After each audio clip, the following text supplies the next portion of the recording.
Health బాగపోతే మందులు తీసుకోవడానికి medical షాప్కి వెళ్తే అక్కడ కూడా దాపురిస్తున్నారు దగాకోర్లు. ముఖ్యంగా ఏలూరు జిల్లాలో ఔషధాల మాటన పెద్ద మాఫియానే నడుస్తోంది. పట్టణ ప్రాంతాలే కాదు, ఏజెన్సీల్లో కూడా విచ్చలవిడిగా సాగుతోంది ఫార్మసీ దందా.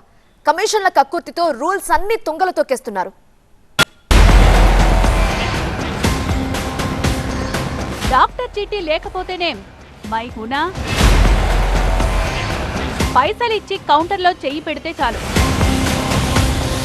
అబార్షన్ కిట్స్, మత్తు మందులు, వయాగ్రా వగైరా వగైరా ఏదైనా ఇట్టే ఇచ్చేస్తాం. గతంలో ఏజెన్సీ ప్రాంతంలో పెద్ద ఎత్తున వయాగ్రా అదేవిధంగా అబార్షన్ కిట్లకు సంబంధించినటువంటి అక్రమాలు వెలుగు చూసిన ఇతర ప్రాంతాల నుంచి వీటిని పెద్ద ఎత్తున ఇక్కడికి తీసుకొచ్చి ఈ ప్రాంతంలో వారికి కూడా అమ్మినటువంటి పరిస్థితి. అయితే ఇప్పుడు జరిగినటువంటి రైడ్స్లో నిడమర్రు మండలం తోకలపల్లిలో ఉన్నటువంటి ఒక షాపులో ఏదైతే ఏలూరు నుంచి కృష్ణా మెడికల్స్ దగ్గర నుంచి అబార్షన్కి సంబంధించినటువంటి కిట్స్ తీసుకురావడం జరిగింది. అయితే ఎవరికి అమ్మారు, ఎవరెవరికి అమ్మారు, ఎవరు ప్రిస్క్రైబ్ చేశారు, ఎవరు కొనుగోలు చేశారు? ఏపీ వ్యాప్తంగా మెడికల్ షాపులపై డ్రగ్ కంట్రోల్ శాఖ అధికారులు ఉక్కుపాదం మోపారు.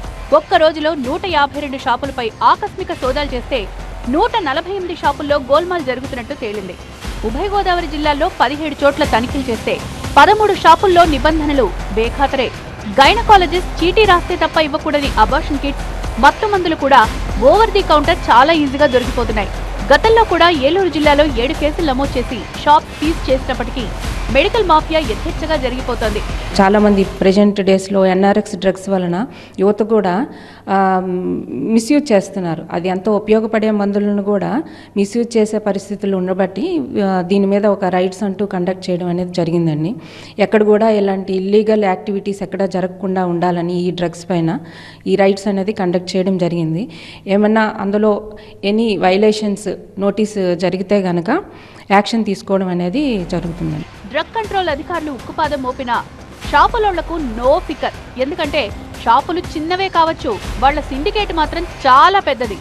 అధికారులే తట్టుకోలేక చేతులెత్తేస్తున్నారు. డ్రగ్ కంట్రోల్ శాఖ అధికారులు నిఘా పెట్టినప్పటికీ, దాడులు చేస్తున్నప్పటికీ కూడా ఈ మెడికల్ షాపుల వ్యవహారం, మెడికల్ షాపుల వ్యాపారం ఎవరైతే చేస్తున్నారో, మందుల వ్యాపారం చేస్తున్నారో వీరికి సంబంధించిన భయం మాత్రం ఏమాత్రం కూడా కనిపిస్తున్నటువంటి వాతావరణం లేదు. ఎందుకంటే వీరికి అధికారులతో ఉన్నటువంటి సంబంధాలు కావచ్చు, ఉన్నత స్థాయిలో పైరవీలు చేసినటువంటి వ్యవస్థ ఈ ఉన్నటువంటి నేపథ్యంలో పూర్తిగా కూడా ఎవరైతే కేసులు నమోదు చేస్తున్న డ్రగ్ ఇన్స్పెక్టర్లు ఉన్నారో వారిపైన కూడా తిరిగి ఫిర్యాదులు చేసేటువంటి పరిస్థితికి వచ్చారు. మరో వారం 10 రోజుల్లో న్యూ ఇయర్ వేడుకలు.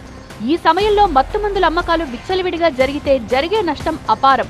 అందుకే డ్రగ్ కంట్రోల్ శాఖ అధికారులు స్పెషల్గా నిఘా పెట్టి మెడికల్ షాపుల్ని రౌండప్ చేస్తున్నారు.